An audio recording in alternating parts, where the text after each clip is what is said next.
Some orders carry the weight of 1,000 deaths, and Batu knew them better than any man should. On that frozen morning of 1240, when the Khan's words reached him through a bloodied messenger, he felt something die inside his chest, something that would never live again.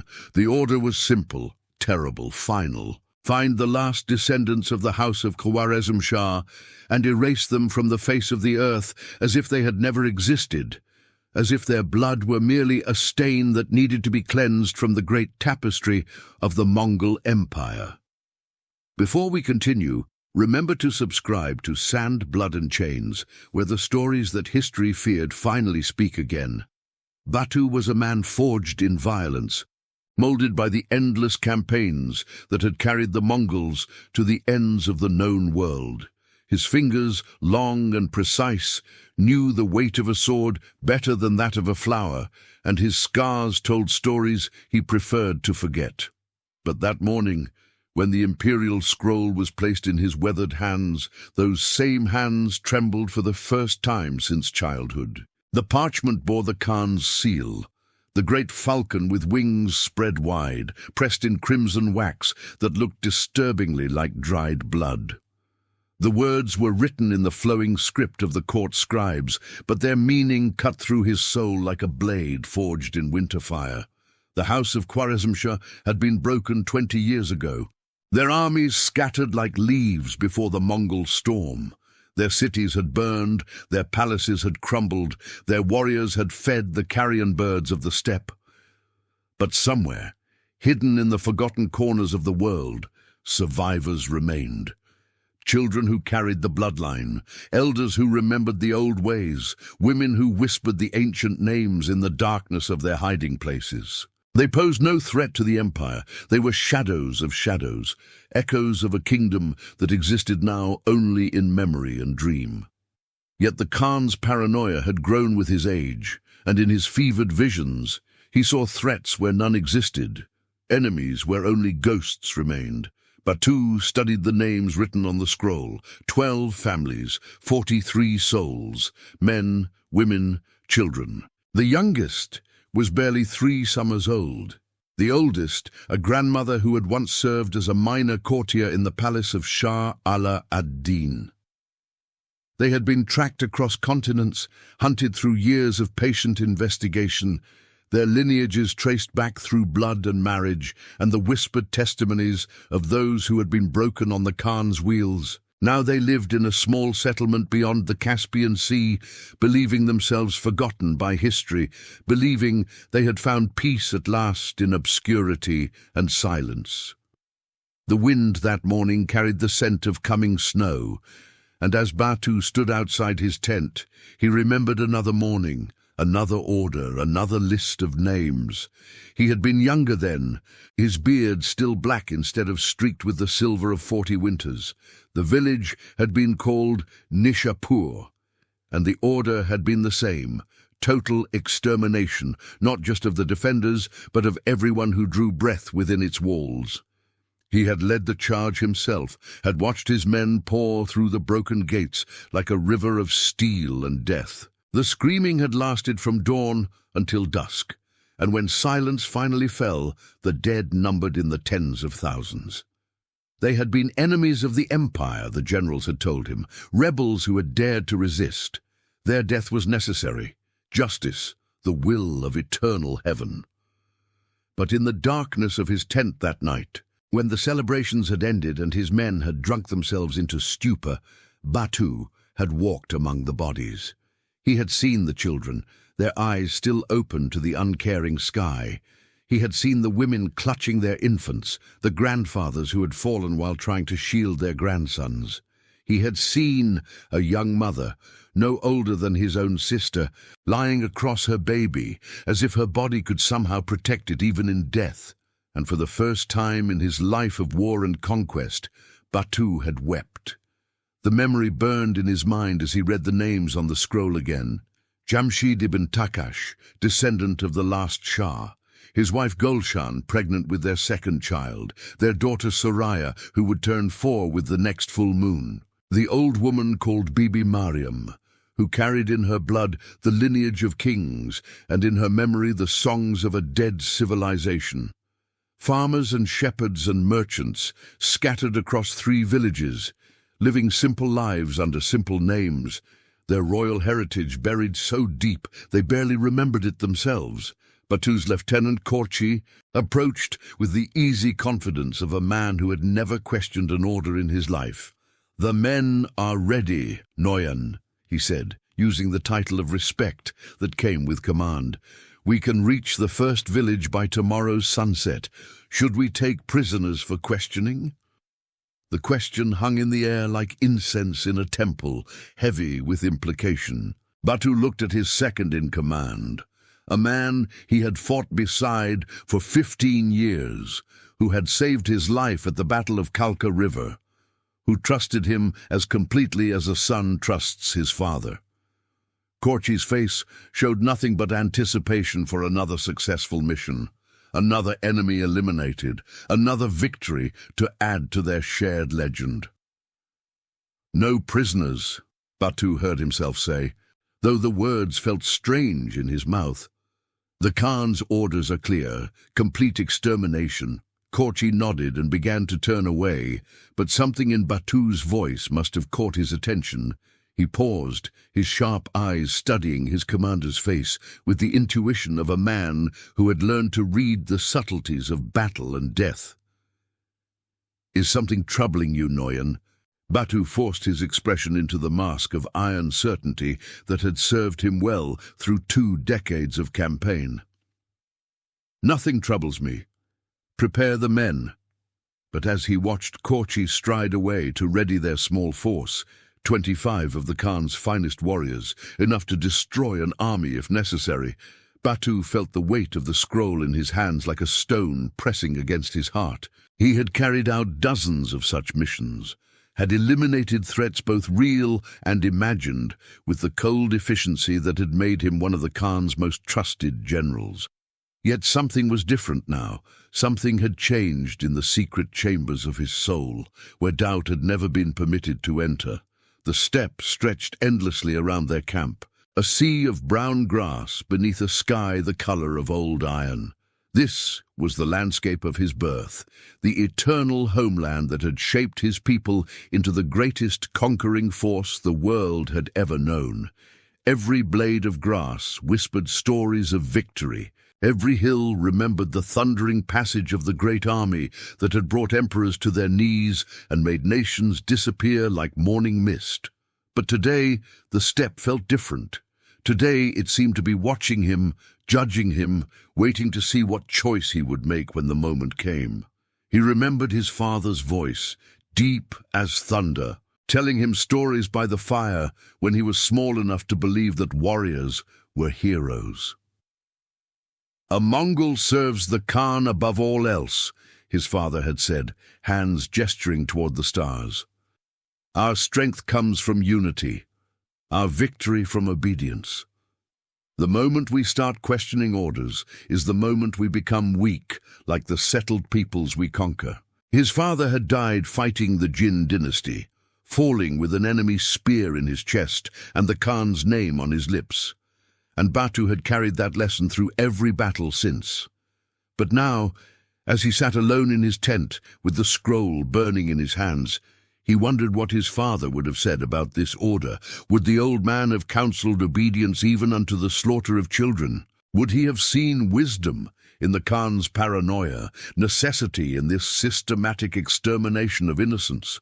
Or would he have looked at his son with eyes that had seen the building of an empire and said quietly, "Some orders destroy the man who follows them more surely than they destroy enemies"? They rode hard through the day and into the night, their horses' hooves drumming a rhythm that seemed to match the pounding of Batu's heart. The men around him were veterans all, scarred and weathered and utterly loyal.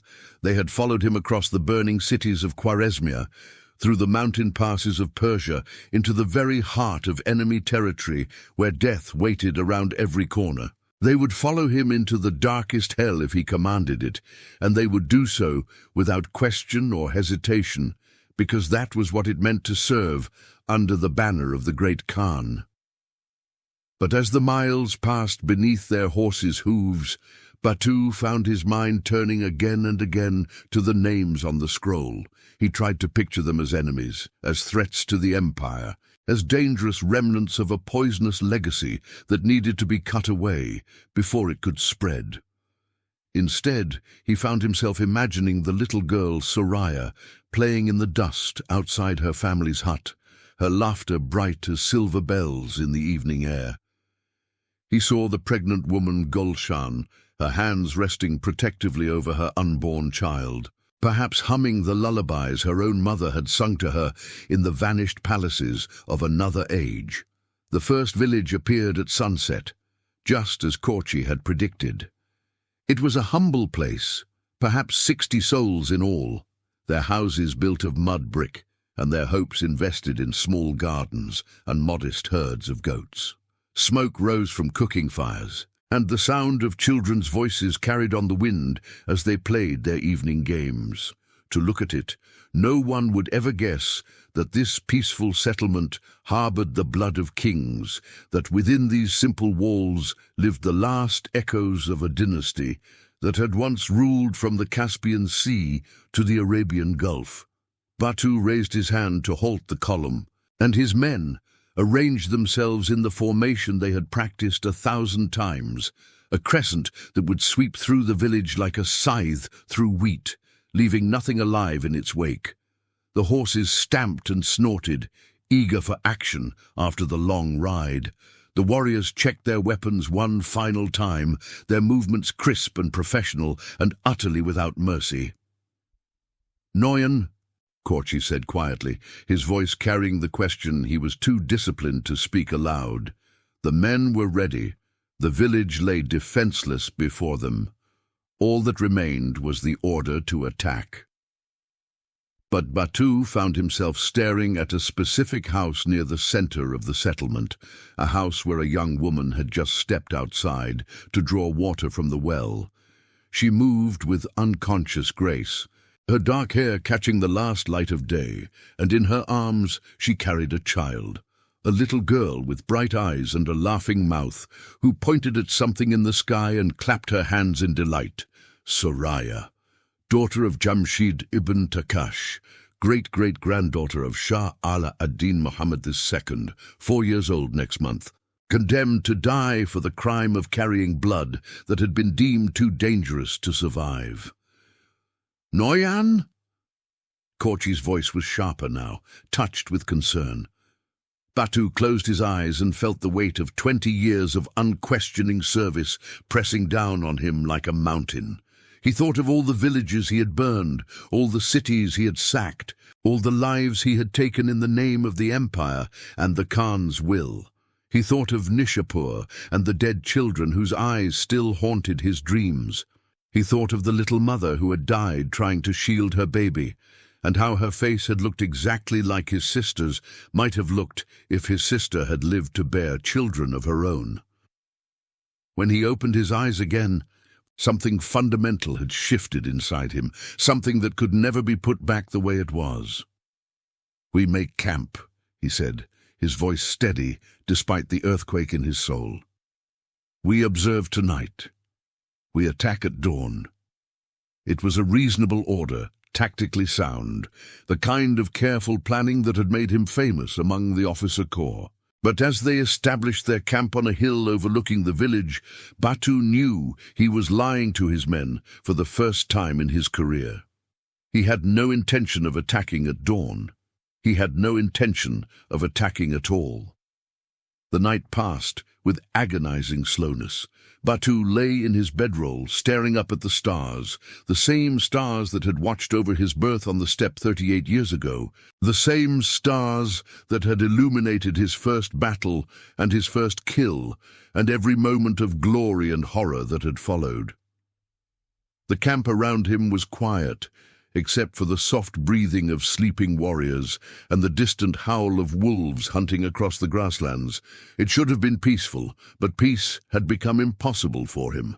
Every time he closed his eyes, he saw the little girl's face, saw her mother's protective embrace, saw the old woman who carried ancient songs in her heart and royal blood in her veins. Near midnight, he rose silently and made his way to the edge of camp, where the sentries kept their watch. The guard on duty was Temujin, a young warrior whose father had died in Batu's service during the siege of Baghdad. The boy, for he was little more than a boy despite his impressive size, straightened respectfully as his commander approached. "All quiet, Noyan," Temujin reported. "Good." Batu stood beside the young warrior and looked down at the sleeping village. A few cooking fires still glowed like earthbound stars, and somewhere in the distance a baby was crying. Perhaps the unborn child had decided to make its entrance into the world on this night of all nights. "Temujin, do you ever wonder about the people we kill?" The question clearly startled the young man. He was quiet for a long moment, considering his words carefully. "They are enemies of the Khan, Noyan. That is all I need to know." "Yes," Batu said slowly. "That is what we tell ourselves, isn't it? They are enemies, so they must die. Their crime is existence. Their punishment is extinction." Temujin looked confused, perhaps a little disturbed by the philosophical turn the conversation had taken. "Noyan, is something wrong?" Batu almost laughed at the innocence of the question. Was something wrong? Everything was wrong. Everything had been wrong for years, perhaps decades, but he had been too blinded by duty and too deafened by the drums of war to recognize it. He had become a machine for killing, a tool in the hands of an empire that devoured everything it touched and called, that devouring glorious. "Get some sleep," he told the young warrior. "Tomorrow will be a long day." But he knew there would be no sleep for him. Instead, he spent the remaining hours of darkness walking the perimeter of their camp, his mind racing through possibilities and plans, his heart hammering against his ribs like a caged bird, desperate for freedom. By the time the eastern sky began to pale with the approach of dawn, he had made his decision. The attack began exactly as planned, with the horrible efficiency that had made the Mongol army the terror of the known world. Batu's men swept down from the hill in their practiced crescent formation, their war cries splitting the morning air, their horses pounding across the grassland like thunder made flesh.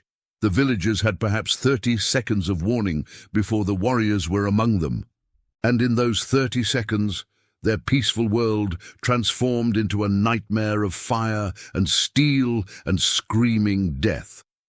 But something was wrong with the attack from the very beginning. Orders that should have been clear became confused. Warriors who should have moved with perfect coordination found themselves separated and isolated. The careful timing that Batu had drilled into his men for years somehow fell apart in the chaos of the moment. It was Batu himself who was causing the confusion. A word here, a gesture there, a command that sent men to the wrong part of the village at the wrong moment. To an outside observer, it might have looked like the fog of war, the inevitable breakdown that occurred when plans met reality. But Batu was orchestrating it all with surgical precision, creating gaps in their formation, windows of opportunity that allowed some of the villagers to escape into the surrounding grassland. Korchi was the first to notice that something was amiss. He appeared at Batu's side as the Noyan directed a group of warriors toward what appeared to be a cluster of fleeing civilians, but was actually an empty sheep pen. "Noyan, the family of Jamshid. They've escaped toward the river. Should I pursue?" "No," Batu said, his voice cutting through the sounds of destruction around them. "Let them go. They are not important." The lie came so easily it surprised him. For 20 years, he had prided himself on his honesty, his straightforward nature, his refusal to engage in the political games that consumed so many of his peers. Now he was lying to his most trusted subordinate, and the words tasted like ashes in his mouth. Korchi's eyes narrowed slightly. He was no fool, And he had spent enough years fighting beside Batu to recognize when his commander was not being entirely truthful. Noyan, the Khan's orders were specific: total extermination, no survivors. The Khan's orders will be carried out, Batu replied, his voice hard as winter iron. Trust me to know how best to accomplish that. If you're still here, stay until the end. The truth hidden in the final moments will change everything you believe about this chapter of history. The morning wore on in a symphony of controlled chaos. To any observer, the attack appeared to be proceeding exactly as intended. A methodical destruction of an enemy settlement, the systematic elimination of a bloodline that posed a threat to imperial security. Houses burned, livestock scattered, and the screams of the dying echoed across the steppe. But beneath the surface of apparent success, Batu was conducting a much different operation. Family by family, group by group, he was allowing the descendants of the Khwarezm Shah to slip away into the vastness of the grassland. A warning shouted at the wrong moment allowed a grandfather to escape with his grandchildren. A tactical error sent warriors to search an area that had already been evacuated. An unfortunate miscommunication left an entire section of the village unguarded, just long enough for a pregnant woman and her husband to disappear into the river reeds. But his deception could not last forever. Mongol warriors were too well trained, too experienced in the art of total warfare, to be fooled indefinitely. As the sun reached its zenith, Korchi appeared again at his commander's side, and this time his expression was dark with suspicion. Noyan, we have searched the entire settlement. The body count does not match our intelligence. At least half the targets have vanished. Batu felt sweat beading on his forehead despite the cool air. Search again. Check every house, every hiding place. They must be somewhere. We have searched again. And again. Korchi's voice was carefully controlled, but Batu could hear the anger simmering beneath the surface. Noyan, with respect, I must ask, are you deliberately allowing these people to escape? The question hung between them like a naked blade. Around them, the village continued to burn, but suddenly the flames seemed distant and unimportant. Everything had contracted to this moment, this conversation, this choice that would define the rest of Batu's life. He could deny it, he could claim confusion, battle fatigue, the inevitable fog of war. He could blame the terrain, the intelligence, the incompetence of his subordinates. Korchi might accept such explanations, might choose to believe his beloved commander over the evidence of his own eyes. The young warrior's loyalty ran deep, and loyalty often blinded men to truths they did not want to see. But as Batu looked into Korchi's face, the face of a man who had followed him into hell without question, who had trusted him with his life and his honor and his future, he found he could not add this final lie to all the others. Yes, he said simply. The word fell between them like a stone into still water, sending ripples of shock and disbelief across Korchi's features. For a long moment neither man moved. The sounds of the dying village seemed to fade into whispered background noise. Why? Korchi's voice was barely above a whisper. Batu looked across the burning settlement, at the smoke rising into the empty sky, at the bodies of the innocent scattered in the dust. Because they are not enemies, he said. They are children and grandmothers and farmers. They are remnants of a dead kingdom that poses no threat to anyone. Because I am tired of killing people whose only crime is existing in the wrong place at the wrong time. The Khan's orders are madness. The words erupted from Batu's throat with 20 years of suppressed doubt behind them. How many villages have we burned, Korchi? How many cities have we reduced to ash? How many children have we slaughtered in the name of imperial security? When does it end? When have we killed enough? Korchi stepped backward as if he had been physically struck. In his eyes, Batu could see the collapse of everything the young warrior had believed in, everything that had given meaning and purpose to his life. Noyan, You speak of treason. I speak of humanity.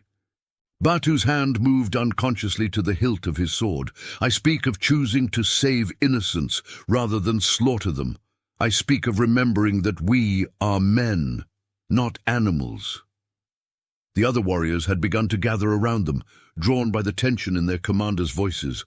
Batu could see confusion and alarm spreading through his men as they tried to understand what was happening. These were soldiers who had never questioned an order, who had built their identities around obedience and loyalty and the absolute rightness of the Khan's will. To them, what Batu was suggesting was not just treason. It was a fundamental betrayal of everything they understood about the world. "Noyan," said Temujin, his young face creased with distress, "what are your orders?" It was a simple question that contained multitudes. What Batu said in the next few seconds would determine not just his own fate, but the fate of every man who followed him. If he ordered them to complete the mission as originally planned, they would obey without question. The surviving descendants of the Khwarizm Shah would be hunted down and killed. Another bloodline would be erased from history, and the Khan's paranoid will would be satisfied. But if he ordered them to stand down, to let the survivors escape, he would be asking them to become traitors alongside him. "My orders," Batu said, his voice carrying across the circle of watching warriors, "are to let them go." The silence that followed was deafening. Batu could see his men exchanging glances, their faces reflecting a mixture of confusion, fear, and disbelief. Some of them had served under him for more than a decade. They had followed him through the conquest of Baghdad, through the burning of Kiev, through battles that had become legends. Now he was asking them to choose between their loyalty to him and their loyalty to the empire that had defined their entire lives. It was Korchi who broke the silence, his sword sliding from its sheath with the whisper of steel against leather. "I cannot let you do this, Noyan. I cannot let you betray the Khan." Other hands moved to other swords. The circle of warriors began to divide, some moving closer to their commander, others stepping away. In the space of a few heartbeats, brothers in arms became potential enemies, and the bonds forged in 1,000 battles began to crack under the weight of impossible choices. Batu drew his own blade, the familiar weight of it steady in his hand. "Then you will have to stop me." What followed was not a battle in any conventional sense. It was a tragedy played out in steel and blood, a collision between irreconcilable loyalties that could only end in destruction. Men who had fought side by side for years found themselves crossing swords, their faces streaked with tears as they tried to kill those they loved. The clash of metal against metal rang across the burning village like funeral bells.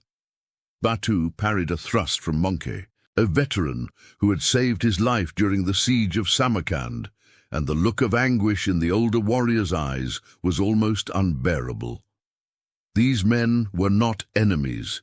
They were brothers forced to choose between different definitions of honor, different interpretations of duty. Some fought for traditional code that demanded absolute obedience to the Khan's will. Others fought for something newer and more dangerous, the idea that a man's conscience might sometimes know better than his orders. Young Temujin found himself facing Boroldai, his mentor, who had taught him to use a sword. Their blades met again and again, neither able to strike a killing blow against someone he loved like family.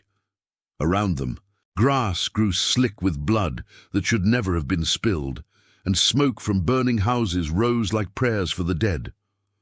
Batu fought with desperate fury, a man who had everything to lose. Around him, the village burned and smoke rose, and screams of dying comrades mingled with distant cries of escaping survivors. This was his choice, his decision, his responsibility. Every drop of blood spilled was his. He started this war, forced men to choose loyalties that should never have conflicted. Korchi was a skilled warrior, perhaps the best swordsman in the unit apart from Batu himself. Their blades rang together in a dance of death that had been choreographed by years of training and perfected by the cruel necessities of war. But where Korchi fought with the righteousness of a man defending his oath, Batu fought with the desperate strength of someone who had finally found something worth dying for.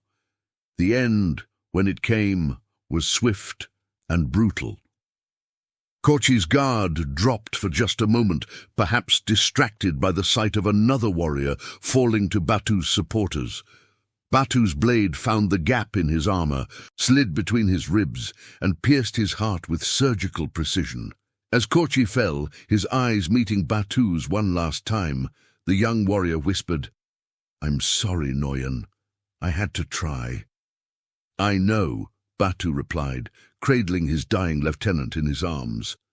"You were a good soldier, better than I deserved." The battle had lasted perhaps 10 minutes, but it had felt like hours. When the smoke cleared and the final blade was lowered, 11 men lay dead in the dirt of the burning village. 11 warriors who had awakened that morning expecting nothing more than routine duty, now feeding the hungry earth with their blood because their commander had chosen compassion over obedience. Of the 25 men who had ridden out from the main army, only 14 remained alive. Some had died defending Batu's decision, others had died opposing it. The survivors stood among the bodies of their comrades, their faces blank with shock, their loyalty now belonging entirely to a man who had just made them all traitors to the empire they had served faithfully their entire lives. "What now, Noyan?" asked Temujin, his voice hollow with grief. Batu looked around at the ruins of his command, at the dead who would never see their homes again, at the living who would now be hunted as deserters and rebels. "Now we disappear," he said. "We become ghosts, shadows, men who never existed. Because if we return to the army, we die, and our deaths will not bring back these good men, will not undo what we have done." They gathered what supplies they could and rode north into the endless grassland, leaving behind the burning village and the bodies of their comrades and any hope of ever returning to the lives they had known. Behind them, scattered across the steppe like seeds on the wind, the survivors of the house of Khwarazm-Shah made their own escape into exile and obscurity. Batu never learned what became of most of them. The pregnant woman Gulshan and her husband Jamshid disappeared into the mountains beyond the Caspian Sea, their trail lost among 1,000 refugee paths. The old woman Bibi Mariam was said to have found shelter in a remote monastery where the monks asked no questions about the past. Some of the children were adopted by nomad families who cared nothing for bloodlines or imperial politics, growing up to become herders and craftsmen and merchants who never knew they carried the genes of kings. But he did learn the fate of one. Years later, when his beard had gone completely grey and his name had become legend among those who protected refugees and outcasts, he encountered a young woman in a market town near the Black Sea. She was selling carpets woven in the old style, their patterns telling stories that most people had forgotten. Her name was Soraya, and she had dark eyes that held depths of memory and loss.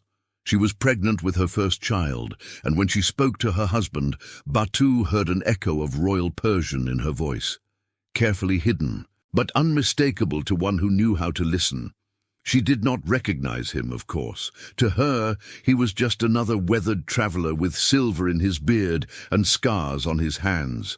But he knew her, knew the shape of her face from that evening 23 years ago when he had first seen her playing in the dust outside her parents' hut. She had grown into a woman of quiet strength and gentle dignity, exactly as he had somehow known she would.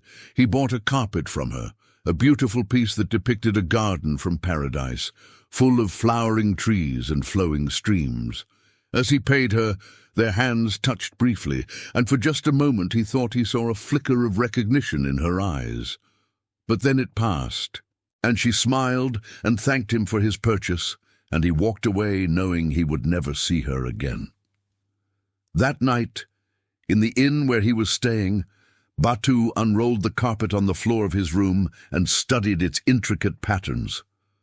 Woven into the design, so subtly that only the most careful observer would notice, were symbols that told a story.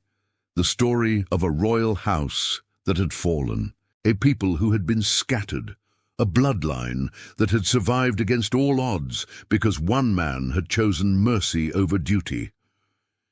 He thought about the choice he had made in that burning village, about the 11 good men who had died because of his decision, about the survivors who had lived because of it. He thought about Korchi, whose loyalty had been absolute even unto death, and about the Khan, who might even now be wondering why his most trusted general had simply vanished without a trace.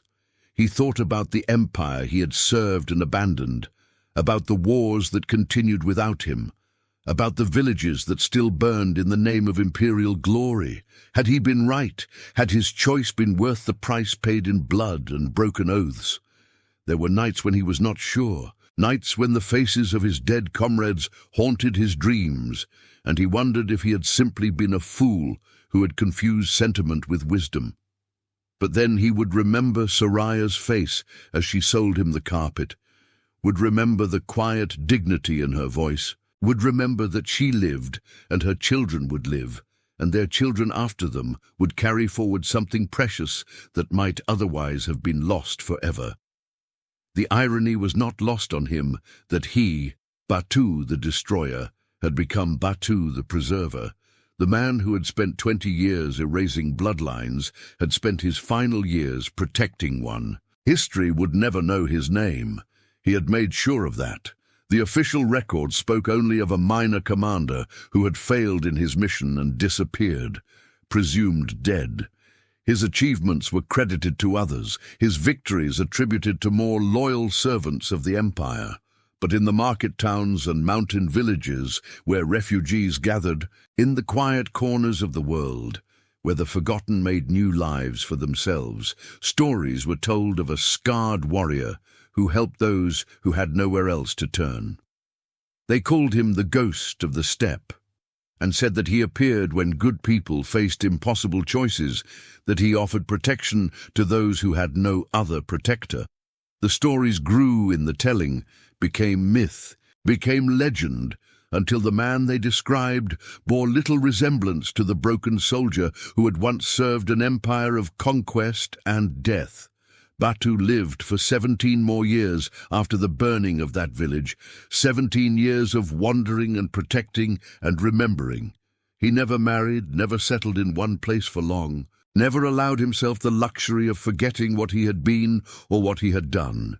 When death finally came for him, it found him alone in a shepherd's hut, high in the Caucasus Mountains, his body worn out by years of hard travel and harder choices. They buried him in an unmarked grave on a hillside where the wind sang through the grass and the stars were bright enough to guide lost souls home. The shepherd who found his body knew nothing of his history, saw only an old man who had died peacefully in his sleep. The few possessions Batu had carried were simple things: a worn sword, a handful of silver coins, and a beautiful carpet that depicted a garden from paradise. The shepherd kept the carpet, and when he died, his daughter inherited it. She had children of her own, and they had children, and slowly the carpet made its way through generations of ordinary people who treasured its beauty without ever knowing the story it told. Sometimes, late at night when the fire burned low, they would trace the patterns with their fingers and feel that they were touching something important, something that connected them to mysteries beyond their understanding. And somewhere in that same vast world, the descendants of the House of Khwarezm Shah continued to live and love and bear children and die in the fullness of their years. They were farmers and merchants and craftsmen now, their royal blood diluted by generations of marriage with common folk. Their ancient lineage preserved not in palaces or chronicles, but in the simple fact of their continued existence. They had survived not because they were strong or clever or blessed by fortune, but because one man had looked at their faces and decided that compassion mattered more than duty. If this story moved you, subscribe to Sand, Blood and Chains. Here, the forgotten truths of the ancient world live again, no matter how hard history tried to erase them.